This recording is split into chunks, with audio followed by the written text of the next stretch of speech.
So there we go. That's it cut.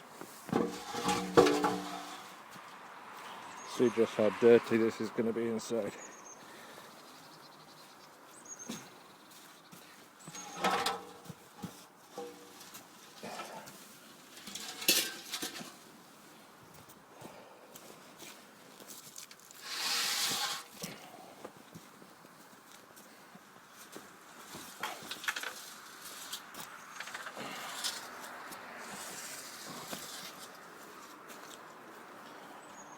Actually, that's not as bad as I thought it was going to be. Even so, now I can get that cleaned out and get rid of this pipe and get it installed. The reason I chose to use a water heater is it already has these mounts ready for me to use, and it already has the 2 pipe connections that I can use to have 2 separate pipes for the automatic watering system. Now, one other benefit is that it still has the electric elements in there, which actually probably still work, because although I got this when it was thrown out, when I started taking it apart I found that there was a faulty connection, which I suspect was the only problem.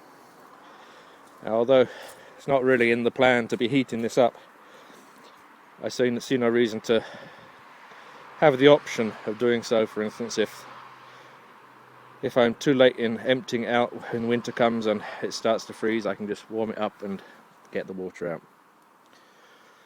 Okay.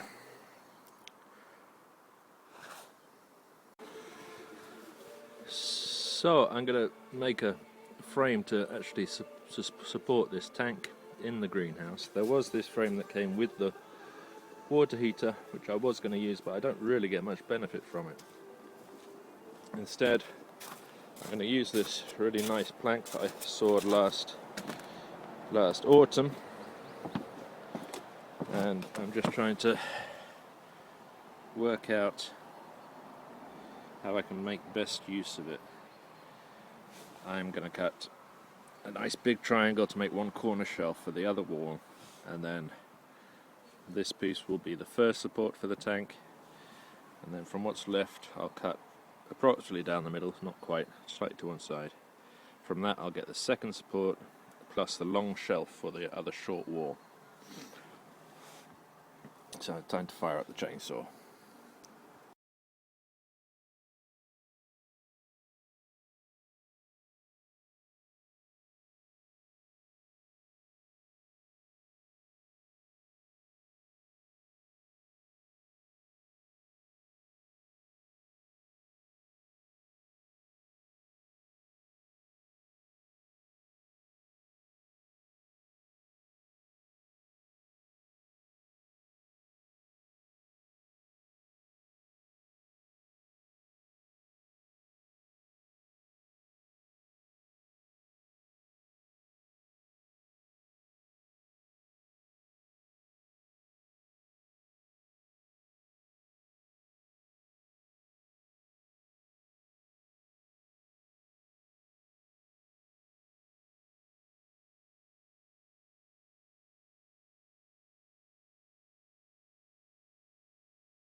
Okay, I've been digging out this for the last few days. Just take as much as I can each day to get down to the ice.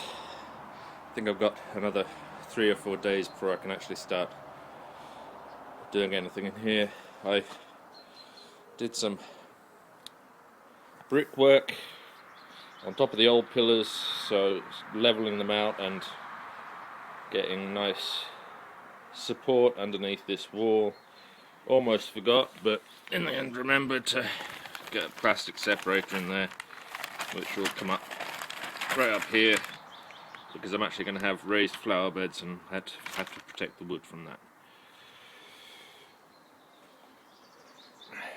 We now have plastic on the roof. Quite pleased with that. It's a bit dirty from the trip in the trailer, but I'm hoping the rain today is going to clean that. It's unfortunate I had to leave those little pieces of tape where someone had, when it was previously used, had made holes. They put tape over it. I'm not going to start cleaning the tape off just to have to fill the holes in again, so I'll leave those. I used the metal top piece from the old garage. It's not ideal. It's a bit grotty. I'm going to go up and paint it, but even so, I might end up replacing that. I have to cut this little corner off both ends. And for this one, the small triangle, I might try and mimic the style of that I've used for my log garage. I'm hoping that you can see that, where I've put a log, cut the middle out of the log and put a log on there. I'll see if I've got something similar, because it's the same line. Might look quite nice to put something like that up there, and I don't have anything else anyway. But right now that I've got the plastic up there, so this end is protected, I'm going to put tar paper on this and put another layer of wood on. The tar paper lets moisture through but stops all the drafts.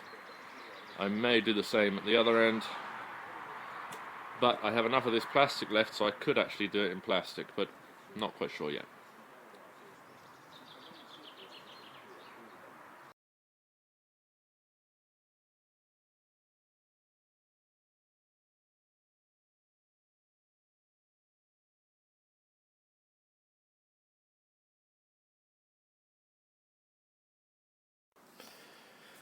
Okay, I wasn't really happy with the solution for this wall, so I've had a change of heart.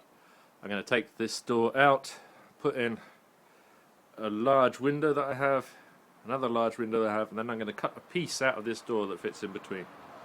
So I've put this post in to bear the weight while I take that door out. Hopefully it's going to be alright. We'll soon find out. Looks like I'm in for another change of plan. Just cut the piece of door.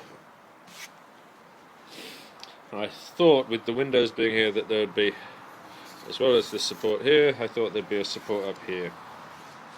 So using that piece would have been preferable to using the other piece, which I figured was just going to have one support.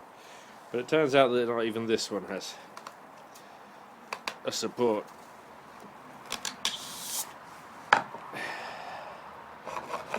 So I think I'm going to have to abandon the door as an idea. I'm going to have to find something else to go in this gap. So I have a few of these posts left over from a previous project. I used them as roof supports for another building. So put that in there, chainsawed out a little section, and I've got a spacer to keep things straight. Put one along the side and one down the other, and going to lift this window into place. I'm going to need help, so I'm going to have to give the neighbours a call. I'll just lift it up. First of all, I'll just tack it in place with the little nail gun, and then there'll be a 7 centimetre gap at the bottom which I'll fill in. Once it's up, I'm going to have to clean this window and repaint the frame and things. But I'll do that. I'll put a second post in. It'll come in about here. And do the same thing, lift the second window up. I've got another window the same size. It'll leave just a little gap in here.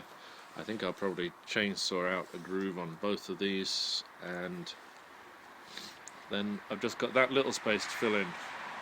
I've actually got some wind bits of glass that I might be able to put in there as well. But we'll see. Got to get this window lifted in first.